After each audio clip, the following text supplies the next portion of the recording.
Pregnant ആയിരിക്കുന്ന മിക്ക സ്ത്രീകളുടെ ഒരു സംശയമാണ് പ്രഗ്നൻസി ഇടയ്ക്കിടയ്ക്ക് ഓരോ സ്കാനിങ്ങുകൾ ചെയ്യുന്നുണ്ടല്ലോ, ഇത്രയധികം സ്കാനിങ്ങിന്റെ ആവശ്യമുണ്ടോ എന്ന്.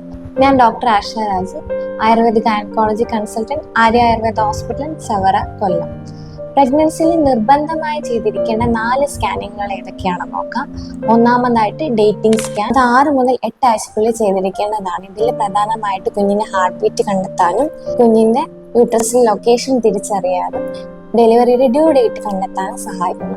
രണ്ടാമതായി ചെയ്യുന്നതാണ് NT സ്കാൻ. 11 തൊട്ട് 14 ആഴ്ചക്കുള്ളിൽ ചെയ്തിരിക്കണം. കുഞ്ഞിന് എന്തെങ്കിലും ക്രോമസോമൽ അബ്നോർമാലിറ്റി ഉണ്ടോ, ജനറ്റിക് ഡിസോർഡേഴ്സ് എന്തെങ്കിലും ഉണ്ടാവാൻ സാധ്യതയുണ്ടോ എന്ന് കണ്ടെത്താൻ സഹായിക്കുന്ന സ്ക്രീനിങ് ടെസ്റ്റ് ആണ്. മൂന്നാമതായി ചെയ്തിരിക്കേണ്ടതാണ് അനോമലി സ്കാൻ.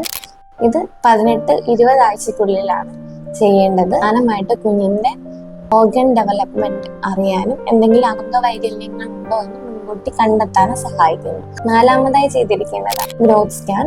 28 ആഴ്ചയ്ക്ക് ശേഷം, അതായത് 7-8 മാസത്തിനുള്ളിലാണ് ഈ സ്കാനിങ് ചെയ്യേണ്ടത്. ഇതിൽ കുഞ്ഞിന്റെ വെയിറ്റ്, അതേപോലെ തന്നെ കുഞ്ഞിനെ സറൗണ്ട് ചെയ്തിട്ടുള്ള അമ്നിയോട്ടിക് ഫ്ലൂയിഡിന്റെ അളവും കുഞ്ഞിലേക്കുള്ള ബ്ലഡ് ഫ്ലോ കറക്റ്റ് ആണോ എന്ന് തിരിച്ചറിയാൻ സഹായിക്കുന്നു. പ്രഗ്നന്റ് ആയിരിക്കും നിങ്ങളുടെ എല്ലാ ഫ്രണ്ട്സിനും റിലേറ്റീവ്സിനും ഈ വീഡിയോ ഷെയർ ചെയ്യാൻ മറക്കണ്ട. ഓക്കെ.